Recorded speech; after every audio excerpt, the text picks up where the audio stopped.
The last patch of SoTO has landed, so let's talk about the good, the bad, the trials, the tribulations, and of course, the Shadow of Nayos, which looms over all. But first, hey, I'm Fornex, welcome to my channel. Do make yourself at home, and if you find anything of merit herein, please do push my buttons below. Been about a week and a bit, the dust has hopefully settled and emotions have somewhat tempered. So it's time to ponder what went right with SoTO and what went wrong with Nayos. But first, the big question I think that we should ask ourselves is, was Secrets of the Obscure worth the price of admission? Because I think this will get lost in the conversation. Yeah, I think it's 100%, yes. For the low price of £25, about $30, I got new maps to explore, new shiny things to collect, new and old character stories to immerse myself in, and some much needed quality of life changes to the game, including the introduction of the Wizard's Vault. You have been a very good boy. Well done, gold star for you. So as a player and as a customer of ArenaNet, I feel like I certainly did get my money's worth with SoTO. However, am I disappointed with this first annual expansion? Yes, a little, with some caveats. So I have been spoilt, really, by the heady heights of Heart of Thorns and End of Dragons and Path of Fire and the Mount system, and my goodness, so much goodness, all of whom introduced massive worlds to explore with fully realized, rich, deep narratives supported by brilliant bridging content, i.e. the living world, some of its seasons being some of the best story we've ever gotten in Guild Wars.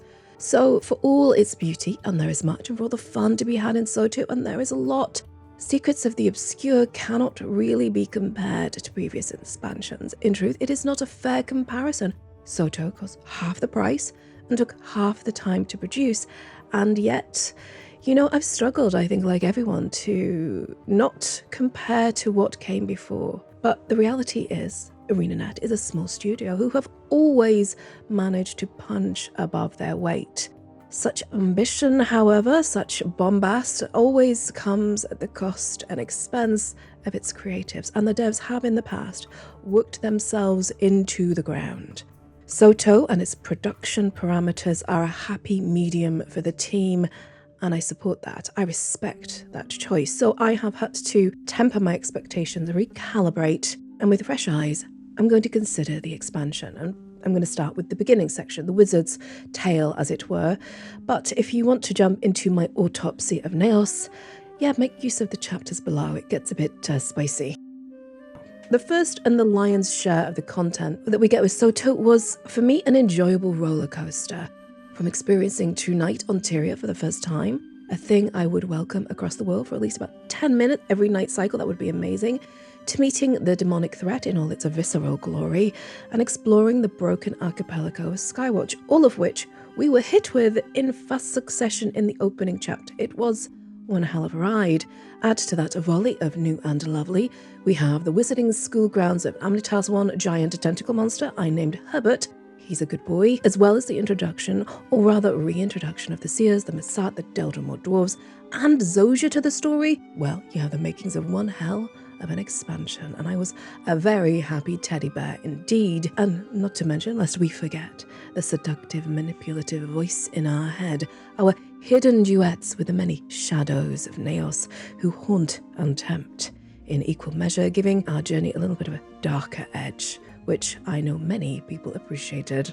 Honestly, the scale and scope of the palace intrigue and Astral Ward and Isgaran's fiefdom could give rise to a series akin to the Balgarad, if the themes were fully developed. However, SoTO's narrative ambition is a mile wide, a galaxy wide even, but an inch deep. The story never quite lives up to its potential. And in a more general, grounded observation, the friction between the narrative cohesion and ambition and gameplay necessity are apparent from the off.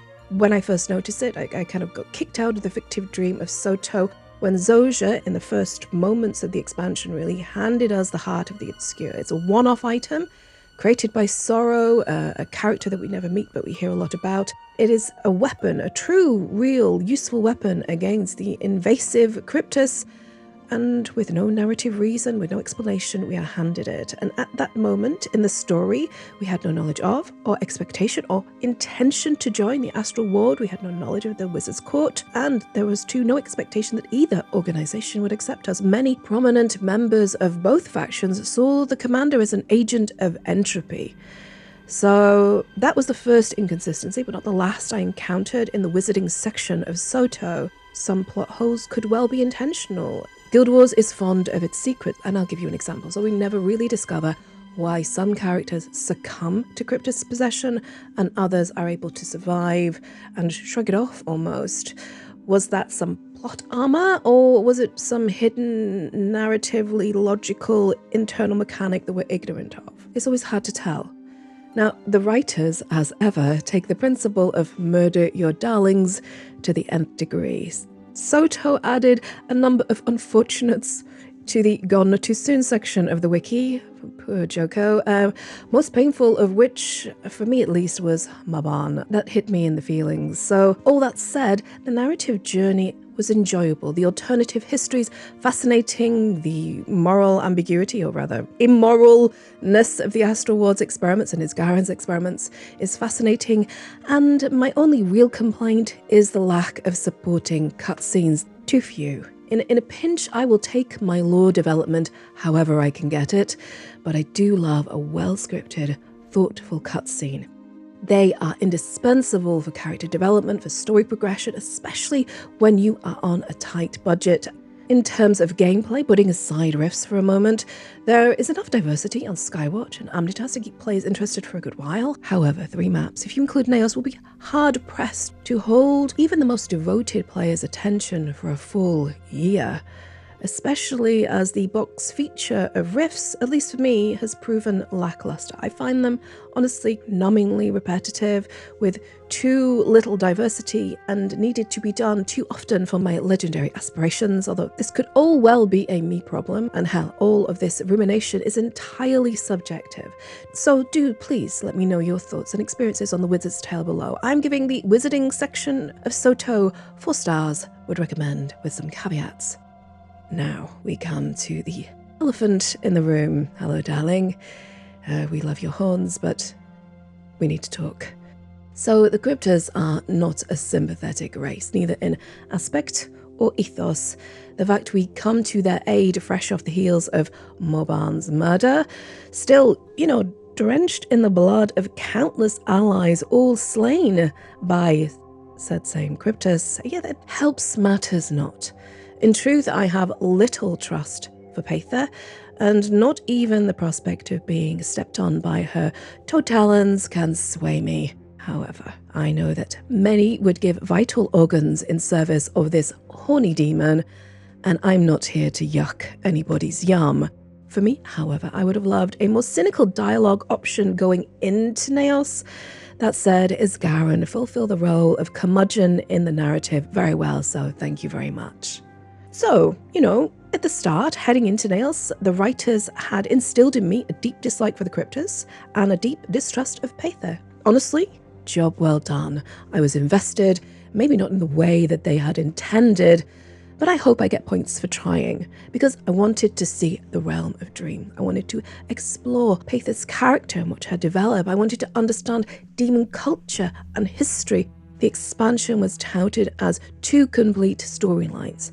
I was looking forward to my, second breakfast, but much like Pippin, I would be left wanting. No second breakfast for me. So what went wrong? Well, it's not just one thing. It's a constellation of missteps, such as an unsympathetic protagonist or protagonists that are ill-defined, which the team could have compensated for with interesting character and story progression, some of which happened with Ramesses. But our leading lady, she remained brooding and distant, indifferent, unchanged by the story, and her people, their culture and nature, remained too opaque. I think the story could have been much enriched by cutscenes and characters given purpose and depth via inclusion in the open world narrative events, but sadly, we get a disconnected, gossamer-thin tale told over too long a period with little drama, no surprises, and nothing unexpected happening. We set out to kill the Midnight King. We kill the king, and Paitha takes the throne. And this is where it gets a bit spicy, because the last chapter for me was particularly jarring, the worst experience I've had in SoTO so far.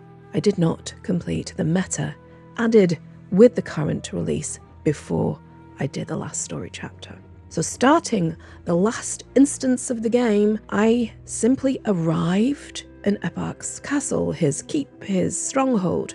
No explanation given. I had no idea how we got there, why Zojia was there, why Dagda was there. The dialogue made no sense, and it all added to my confusion. How did I get here? What was going on? The story moment I was supposed to be surprised about, Eparch gorging himself on his subjects, was so obvious, so well telegraphed by the writing team, that the only thing that surprised me was how they presented it.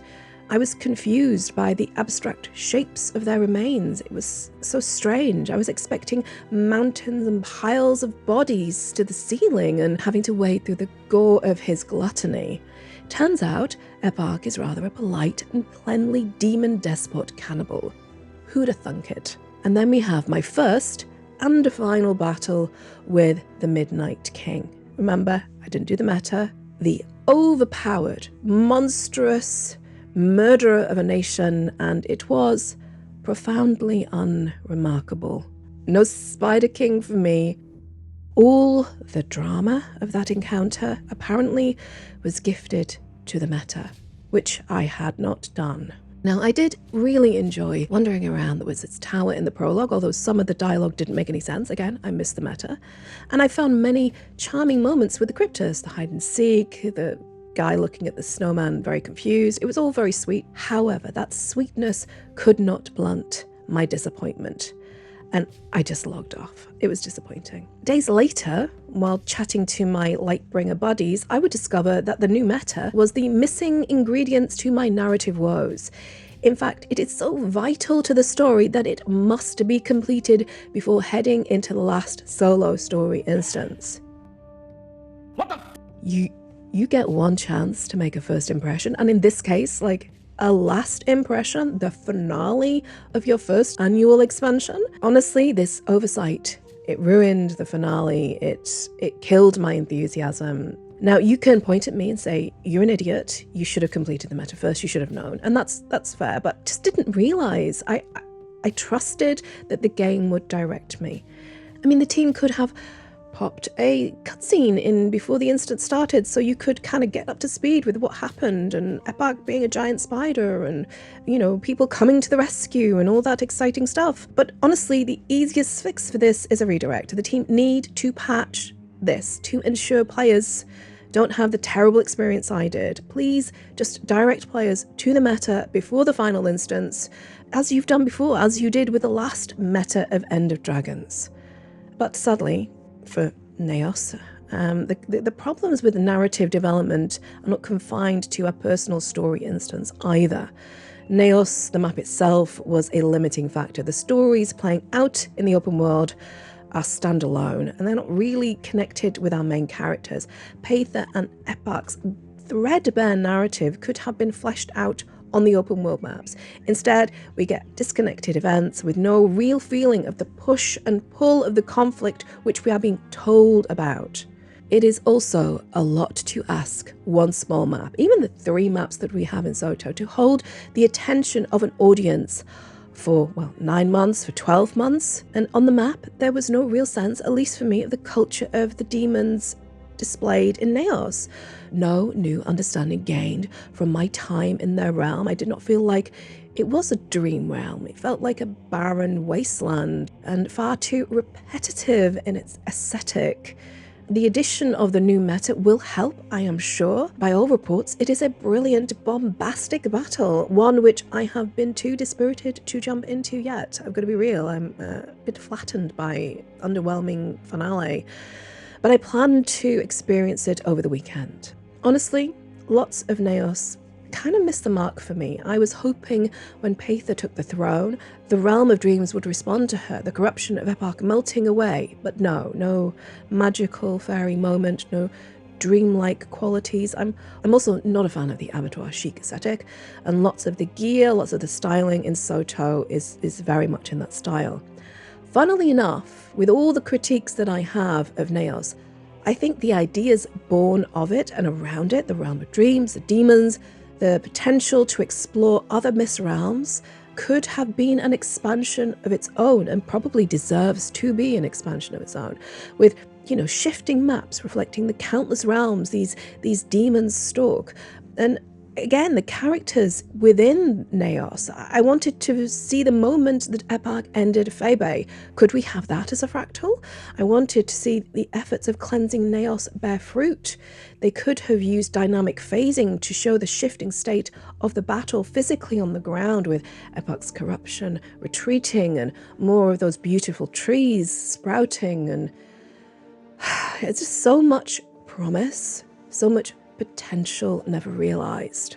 Now, the team have posted their own autopsy on the forums regarding lessons learnt from their first annual expansion, and I hope going forward, the teething difficulties that we've seen, especially prominently in Nayos, will be resolved.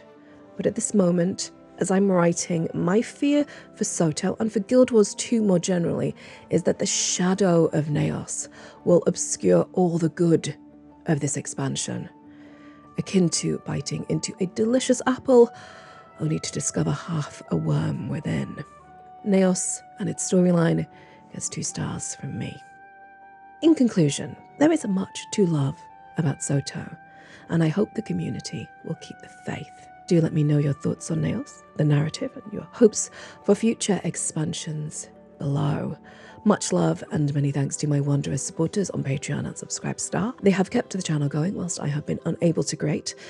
I can never thank them all enough, and I hope my health stabilizes so I can be more consistent in my production. Fingers crossed, you never know.